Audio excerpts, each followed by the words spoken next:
Transport Group Manibela is halting operations for the next 3 days. And the reason? To protest the Public Utility Vehicle Modernization Program. Manibela is accusing the government of misleading data regarding the consolidation process. LTFRB claims 86% of public utility vehicles have applied for consolidation, but Manibela says only 40% has been approved.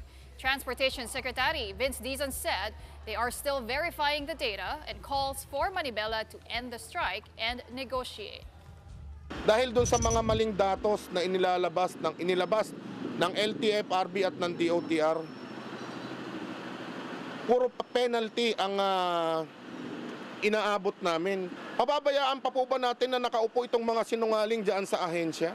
Tingin ko naman, hindi naman rason para mag-strike pag ang gobyerno nagbabalidate ng numero, di ba?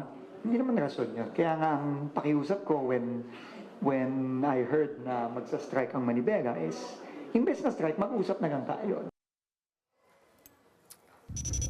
And with the number of jeepneys off the roads until Wednesday, the DOTR has extended the MRT's operating hours and deployed free bus services for affected commuters.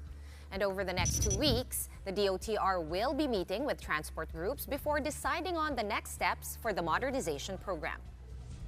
This time, it will be different. We will be open to changes because clearly, there are some issues that need to be resolved. Let's find out the latest development on this issue. And joining us tonight is LTFRB spokesperson, Attorney Ariel Inton. Good evening, Attorney. And first question po, bakit po ang layo ng mga ang numero ng bilang ng nag-a-apply sa na-approve? Anong dahilan nun? Okay, maraming salamat po. Magandang gabi po sa inyo. Magandang gabi sa ating mga taga-subaybay. Una po, dun po muna tayo sa point of reference nun percentage. No? Yung pong 86%, no? 86.23%, it refers to the number of those that applied for consolidation. Ibig sabihin, sa 191,730 units na may prangkisa, no, ang nag-apply na po sa consolidation ay 165,334. Ngayon, ito pong kabuuan na to is not only PUJ. No? Meron pong UV, may minibus, may bus, but the bulk of this percentage are public utility jeepneys. Ngayon, out of this, ang natapos na pong proseso is about 43%. Kaya yun pong 43%, yun pong sinasabi nila na kasinungalingan, wala pong basihan yun. Kasi yung pong point of reference, iba. The 43% refers to those already approved, yung natapos na po, while the 86% refers to those that applied.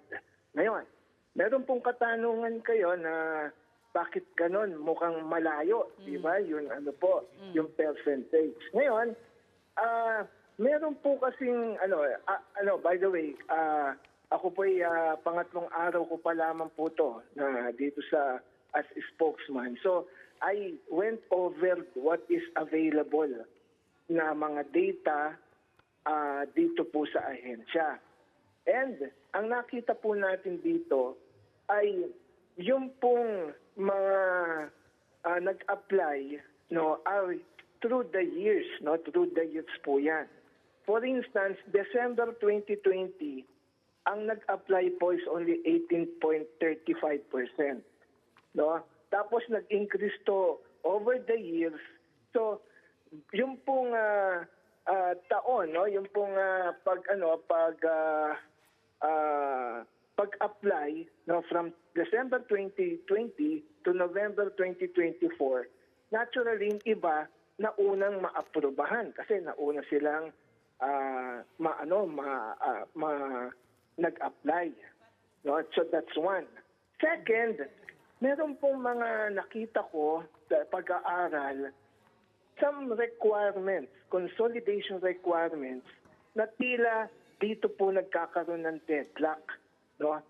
Ibig sabihin, operators medyo nahihirapan po dito to comply. No? Like capitalization and financial requirements, fleet modernization, legal administrative barriers, no? Loss of independent operation. Yan po yung mga nakitang dito na kakaroon po ng stumbling block.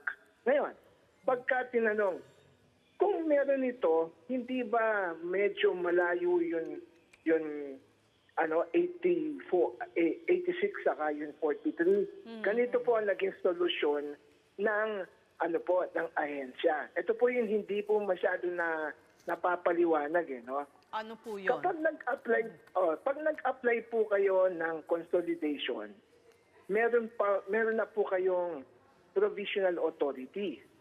In other words, pag niyakap na po yung programa, there are already rights and privileges available to the applicant. Meron na po sila, So you're they're saying, entitled. kung putulin ko lang kayo, you're saying na hindi naman ibig sabihin hindi pa na-approve or na-disapprove. Hindi makakabiyahe. Oo. Yan. In other words, yung 86%, bumabiyahe po yan. Hindi po yung 43% lang po ang bumabiyahe. Na-reject. Kasi Okay. yung pong 86%, yung meron na pong provisional authority para bumiyahe yun. So, kapag dahil nga may mga mahirap makomply, no, binibigyan na ng provisional authority yun para makabiyahe.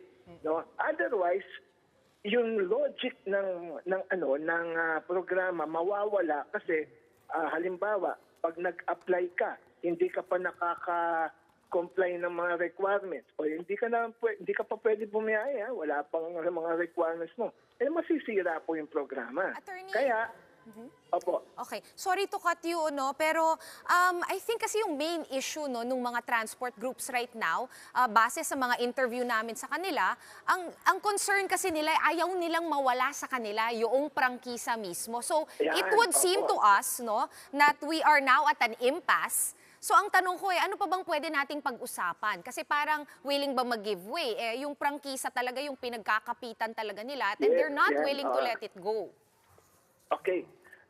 Ganito po, Ang isang major stumbling block na sinasabi nga ng mga opposition dito sa consolidation is that when you consolidate, yung pong prangkisa will no longer be in the name of the operator. It will already be in the name of the corporation or the cooperative na sila ay member na doon, magiging member noon. Yun po talaga, totoo po yun dahil nasanay nga po ang mga operator na nakapangalan sa kanila yung prangkisa. But we know very well that franchise is a privilege. No? So, pwedeng bawiin ng pamahalaan for just cause and may due process. Dito po yung sinasabi na, okay, may prangkisa ka, pero hindi naman forever sa'yo yan. No? May programa po yung pamahalaan na yung prangkisa niyan ay maiilipat sa kooperatiba na ikaw ay kasapi nun. Tama po yun na yan po ang isa pong nagiging stumbling block dahil nga ang nakasanayan na ang operator nasa kanila pangalan ang prangkisa.